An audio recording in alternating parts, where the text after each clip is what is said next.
Jalen Frost had spent most of his 32 years avoiding trouble, a difficult feat for someone living on the fringe world of Callus. 4. The planet was sparsely populated and mostly forgotten, orbiting an aging star and serving as little more than a refueling post for travelers who preferred isolation to civilization. Jalen liked that about it. After leaving Earth's overcrowded megacities, Callus felt like breathing for the first time. He lived alone in a modular shelter on the edge of an amber-colored canyon, where crystalline formations jutted like teeth from the cliffs. The land was harsh but beautiful, shaped by erosion and the constant brushing of solar winds. Jalen made a quiet living repairing shuttle components for stray travelers and collecting rare minerals that sometimes washed up from subterranean rivers. Life was predictable, until the night the sky tore open. A shrieking boom rattled the titanium beams of his shelter. Jalen bolted outside just in time to see a streak of molten light ripping through the violet sky. It descended rapidly, trailing smoke and fragments, before crashing somewhere beyond the canyon ridge in a blossom of orange flame. A downed ship. Jalen felt the instinctive human tug between caution and curiosity. Crashes meant danger, but they also meant someone might be alive, or in desperate need of help. And despite his attempts to live quietly, he was still someone who couldn't ignore another being in distress. Grabbing his survival pack, he hurried toward the impact site. The crater was still steaming when he arrived. The craft was not one he recognized. Sleek, crescent-shaped, with a shimmering hull that shifted colors like liquid metal. It looked far more advanced than anything produced by Union factories. The hatch was half open, smoke billowing out. "Hello," Jalen called out. "If anyone's alive, I can help." A faint cough answered him. He climbed into the wreckage, pushing aside sparking wires and warped plating. There, half-pinned beneath a structural beam, lay a woman, though woman didn't seem the right word. Her skin was a smooth, pale silver. Her hair shimmered like strands of starlight, and her eyes glowed with a faint, bioluminescent blue. Alien, humanoid, and gravely injured. When she saw him, her pupils contracted sharply. "Stay back," she rasped. "You're hurt," Jalen said firmly. "I'm not leaving you here." With a grunt, he leveraged the beam upward and dragged her out from beneath it. Her body was lighter than expected, almost weightless. He wrapped her arm over his shoulder and helped her outside, where the cool night air washed away the smoke. She trembled violently. "Please," she whispered, "do not contact your government. They must not know I survived." "I don't work for anyone," Jalen replied. "You're safe." And strangely, she believed him. Back at his shelter, Jalen treated her wounds as best he could. She healed quickly, far more quickly than any human, but she remained weak, drifting in and out of consciousness. When she finally stabilized, she introduced herself. "My name is Sarataya Vera." Jalen repeated it, stumbling over the unfamiliar vowels. She offered a small, amused smile. "You may call me Sari." Over the next few days, as she recovered, Jalen learned fragments of her story.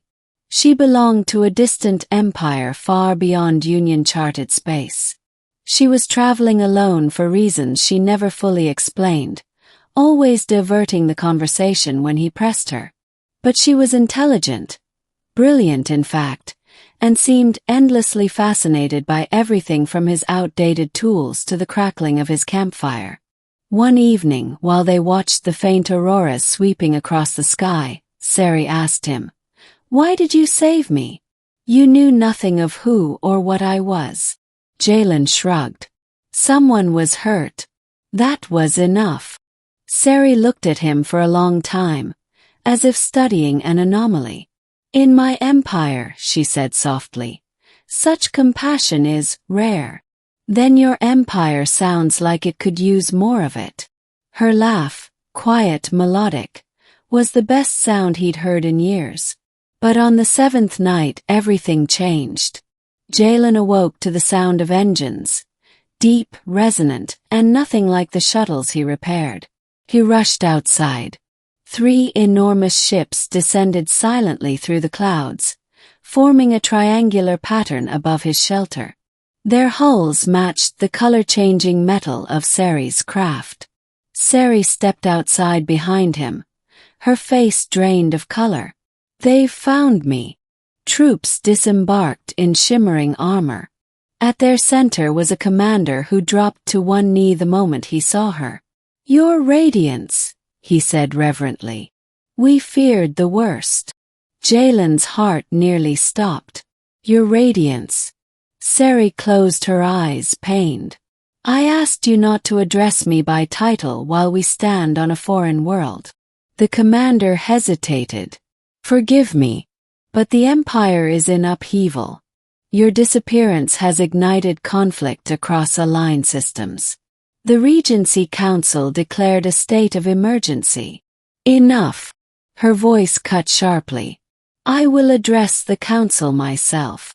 Jalen stared at her, stunned. "Your royalty." Ceri turned to him slowly. "More than that.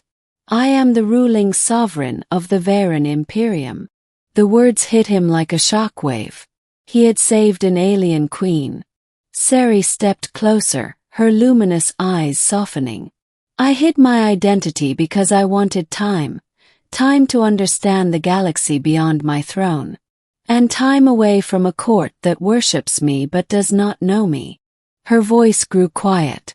"You treated me not as a leader, not as a weapon of diplomacy, but as a person. That is a gift I have never been given." Jalen swallowed. "What happens now?" "That depends on you." The commander interjected sharply. "Your Radiance, we must depart immediately. The council awaits." Ceri's gaze never left Jalen. "You could come with me." Jalen blinked. "Come with you?" "To your empire." "You saved my life," she said. "By our laws, that binds your fate to mine. You would be honored, protected, and perhaps, if you wished, by my side." He felt the weight of her words, an invitation to unimaginable worlds, to power, to danger. A chance to leave behind his quiet, lonely existence for something far greater. But he also felt fear. He was just a mechanic from a forgotten world. What place could he possibly have in the court of an empire? Seeing his hesitation, Ceri stepped even closer. "Or," she said gently, "I can leave you here just as I found you. But know that I will remember you, for as long as stars burn." That last line struck him harder than anything. Jalen looked at the shimmering ships, then at the woman. No, the ruler, who had spent nights laughing with him beside a campfire. She wasn't just a queen. She was someone who had, for a brief moment, been simply Ceri. And he wasn't ready to let that go. "I'll go," he said finally. Ceri exhaled in relief, an expression so human it made his chest ache. She extended her hand. He took it. As the ships rose into the night sky, callous, for shrinking below them, Jalen realized his life had irrevocably changed. He had rescued a stranger without knowing she ruled an empire. Now he was leaving with her, toward a destiny he could never have imagined, and a future that, for the first time in years, felt bright. And somewhere deep within the endless star lanes, a new story was beginning.